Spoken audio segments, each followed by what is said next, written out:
The story of Junko Furuta is one of the most heartbreaking and horrifying cases of violence and cruelty ever recorded in modern history. Welcome to 10-Minute Crime. I'm your host Josh. Let's dive into the case of Junko. Her case goes beyond the typical crime story, exposing the very worst aspects of human nature, systemic failures, and a culture of silence and fear. Junko Furuta's abduction, prolonged torture, and eventual murder at the hands of a group of teenage boys in Japan has left an indelible scar on the collective conscience of society. It serves as a stark reminder of the profound dangers of unchecked cruelty, societal indifference, and the failures of the justice system. Born in 1971 in Misato, Saitama Prefecture, Japan, Junko Furuta was an ordinary high school student, much like any other teenager. She was 17 years old, filled with hopes, dreams, and aspirations for her future. Junko was known for being bright, diligent, and responsible. She attended Yashio Minami High School and worked a part-time job to save money for her future, dreaming of going to college and starting a career. Her friends described her as kind-hearted and cheerful, with a life full of promise ahead of her. But in late November of 1988, Junko's life would be tragically cut short in a manner so horrific that it would shock not only Japan, but the entire world. On November 25, 1988, Junko was walking home from her part-time job when she encountered Hiroshi Miyano, a 17-year-old with connections to the Yakuza, Japan's organized crime syndicate. Miyano, along with a group of his friends, had been roaming the streets in search of someone to victimize. These boys, including Joe Ogura, Shinji Minato, and Yasushi Watanabe, were known in the area for their delinquent behavior, often engaging in petty crimes and assaults. That night, Miyano spotted Junko and decided to abduct her on a whim, initiating a chain of events that would lead to one of the most brutal crimes in modern Japanese history. Miyano, who had a history of violence and a reputation for being dangerous, initially approached Junko under the guise of friendliness. But soon, his intentions became clear when he forcibly dragged her into an isolated area. With the help of his friends, they overpowered Junko and took her to a nearby warehouse where her ordeal would begin. From there, they transported her to the home of one of the boys, where she would remain for the next 44 days, held captive and subjected to unimaginable torture. For more than a month, Junko was imprisoned in the house of Shinji Minato. The boys, who were supposed to be ordinary teenagers, revealed the depth of their sadistic nature.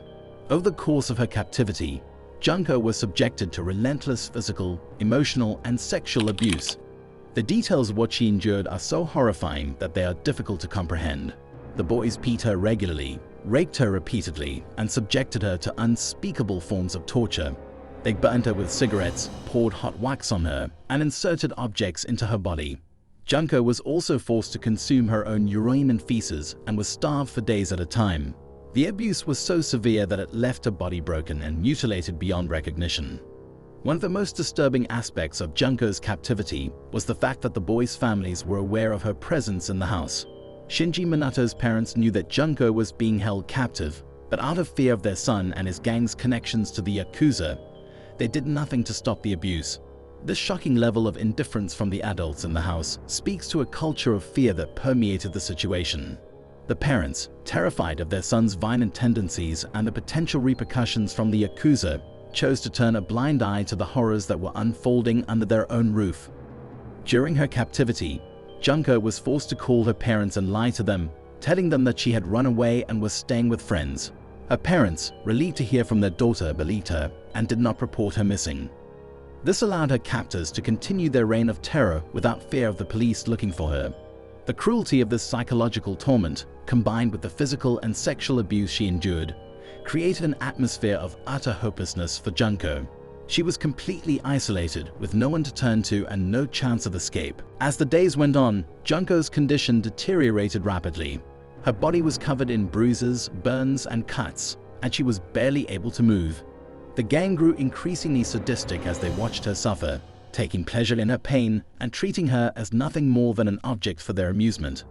Despite her weakening state, they continued to torture her mercilessly. They hanged her from the ceiling and used her as a punching bag, set her legs on fire, and beat her with iron rods. At one point, the injuries to her body were so severe that she lost control of her bladder and bowels, which only led to further humiliation and torment from her captors. On January 4, 1989, after 44 days of torture, Junko's body finally gave out. She succumbed to the relentless abuse and died as a result of her injuries.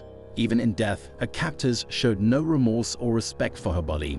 In a final act of cruelty, they encased her body in a 55-gallon drum, filled it with cement, and abandoned it in an empty lot. They believed they had covered their tracks and would never be caught. However, fate had other plans. Not long after Junko's death, one of the boys, Joe Ogura, was arrested in connection with an unrelated crime. During the police interrogation, Ogura, overwhelmed by guilt or simply out of fear, confessed to Junko's abduction and murder. His confession led the authorities to the location of Junko's body, and the gruesome details of her captivity and death began to unfold. The discovery of Junko's body shocked the entire nation. News of the horrific abuse she had endured spread quickly, and public outrage grew as more details of the case came to light. The brutality of the crime was incomprehensible, and people were left questioning how such evil could exist in their society. The case also raised serious concerns about the role of the parents who had allowed Junko to be held captive in their home without taking any action to save her. The level of indifference and complicity on the part of the adults involved was a bitter pill for the public to swallow. As the trial of the perpetrators approached, many expected justice to be served for Junko. However, the outcome of the trial only deepened the public's anger and frustration. Despite the overwhelming evidence of their involvement in Junko's torture and murder, the boys were tried as juveniles due to their age, and the sentences they received were shockingly lenient. Hiroshi Miyano, the ringleader, was sentenced to 20 years in prison, while the others received sentences ranging from 4 to 10 years. These light sentences were seen by many as a gross miscarriage of justice, given the severity of the crime. The legal system's failure to deliver a punishment that matched the brutality of the crime left a deep wound in the collective consciousness of Japanese society. The lenient sentences handed down to Junko's killers ignited a national debate about the treatment of juvenile offenders in Japan. Many argued that the laws needed to be reformed to ensure that individuals who committed such heinous crimes, regardless of their age, would face appropriate consequences. The case also brought attention to the broader issue of how society deals with violence against women, especially in a culture where victims are often silenced or shamed into not speaking out. Junko's story became a symbol of the need for change in how both the legal system and society as a whole address violence and protect the most vulnerable. As time passed, the boys responsible for Junko's murder were released from prison, having served their sentences. This fact only deepened the sense of injustice felt by those who followed the case. The idea that these young men who had committed such unspeakable acts were free to re-enter society was a source of profound anger and sorrow. Some of the perpetrators even went on to reoffend after their release, further fueling the public's outrage. The heartbreaking case of Junko Furuta remains a dark chapter in modern Japanese history, and her story continues to resonate with people around the world. It is a tale of unimaginable cruelty, but also one that raises important questions about justice, societal responsibility, and the protection of vulnerable individuals. Junko's death was a tragedy, but her memory has become a rallying cry for those who seek to prevent similar atrocities from occurring in the future. Her story is a reminder of the dangers that can arise when violence is allowed to flourish unchecked, when fear silences those who might otherwise intervene, and when the justice system fails to protect its citizens.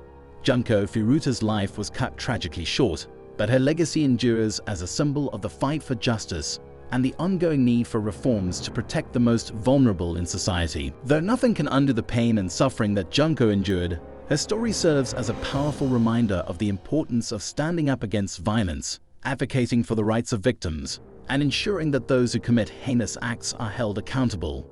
Junko Furuta may be gone, but her memory continues to inspire calls for change and justice, reminding us all of the critical importance of protecting the innocent and vulnerable from the darkest aspects of humanity. If you found this story as intriguing as I did, please give this video a thumbs up and consider subscribing for more deep dives into the darker side of humanity.